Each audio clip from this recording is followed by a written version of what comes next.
तर आज आपण बनवणार आहेत अगदी साध्या सोप्या पद्धतीने पेढे बनवणार आहोत। तर मथुरेमध्ये जसे पेढे मिळतात त्याच प्रकारचे पेढे आपण मिल्क पावडर पासून बनवणार आहोत। नमस्कार।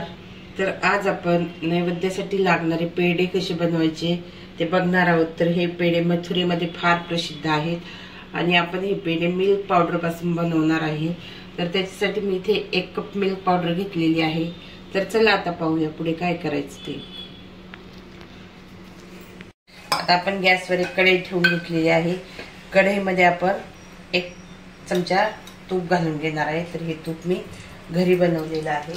आता आपण तूप छान असं वितळू देणार आहे आणि नंतर त्याच्यामध्ये मिल्क पावडर घालून छान अशी आपण लालसर रंगावर मिल्क पावडर भाजून घेऊया। तर आता आपण ही मिल्क पावडर त्याच्यामध्ये घालून घेऊया। पण ही मिल्क पावडर सारखी हलवत राहायची, त्याच्यामध्ये गाठी होऊ द्यायच्या नाही आणि ती करपेल डागील्याची आपण काळजी घ्यायची। ज्या गाठी झालेल्या आहेत त्या गाठी आता आपण फोडून काढायच्या आहेत उलटण्याच्या सहाय्याने। व्यवस्थित अशी आपल्याला भाजून घ्यायची आहे। तूप लागलं तर आपण थोडंसं परत टाकायचं आहे। तर छान अशी आपण भाजून घेऊया। तर आता ही मिल्क पावडर आपण कुठेही लागू द्यायची नाही, त्याचा कलर चेंज होईपर्यंत आपल्याला भाजत राहायचं आहे। तर मी अजून 1 चमचा त्याच्यामध्ये साजूक तूप घालून घेतलेलं आहे।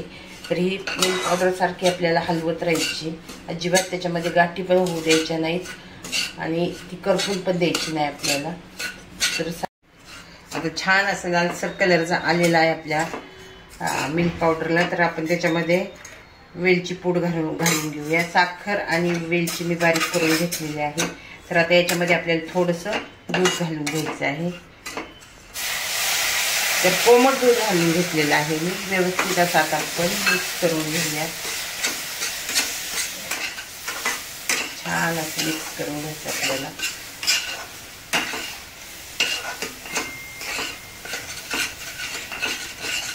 छान असा गोळा तयार झाला पाहिजे आपला।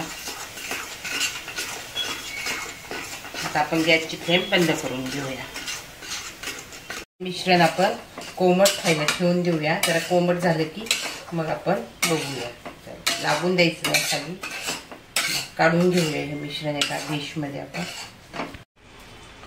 तर आता तुम्ही पाहू शकता आपला छान असा गोळा तयार झालेला आहे। तर आता आपण त्याच्यामध्ये साखर घालून घेऊया तुमच्या आवडीप्रमाणे।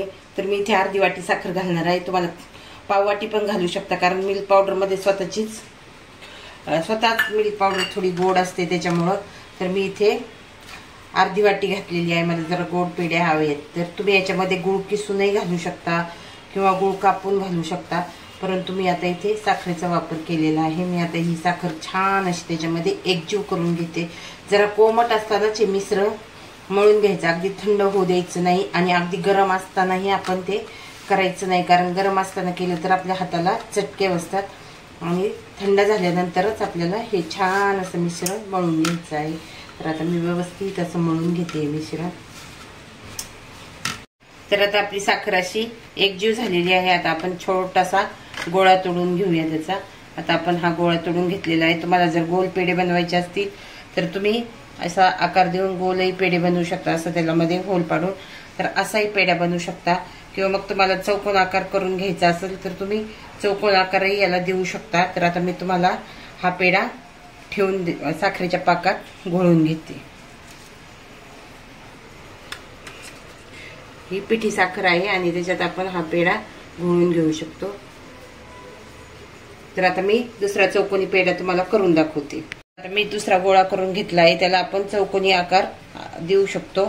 अशा प्रकारे चौकोनी आकार आपण देऊ शकतो। बरोबर असे मथुरेचे पेढे असतात। तर आता हाही साखरेच्या पाकामध्ये आपल्याला बुडवून घ्यायचा आहे। तर आता सर्व पेढे आपण अशा प्रकारचे बनवून घेऊया आणि मग मी तुम्हाला दाखवते। तर आता तुम्ही पाहू शकता आपले पेढे किती छान झालेले आहेत। मी काही जास्त मोठे नाही केले, मी छोटे छोटेच आकार दिलेला आहे आणि मी तुम्हाला 2च पेढ्यांवर साखरेच्या पिठी साखरेमध्ये घोळवलेले दाखवले होते आणि मुलांना काही जास्त साखर आवडत नाही, त्याच्यामुळे मी काही पिठी साखरेमध्ये घोळवलेले नाहीये। परंतु अशा प्रकारे आपले मथुरेचे पेढे खूप छान असे झालेले आहेत। अगदी सोप्या पद्धतीत, अगदी जास्त खर्चही येत नाही आपल्याला आणि प्रसादासाठी आपण गणपती आले तरी गणपतीलाही हा प्रसाद आपण करू शकतो आणि गोकुळाष्टमीला तर आपण हा प्रसाद करतोच। तर आज आपण बघणार आहोत मथुरेचे पेढे कसे बनवायचे ते।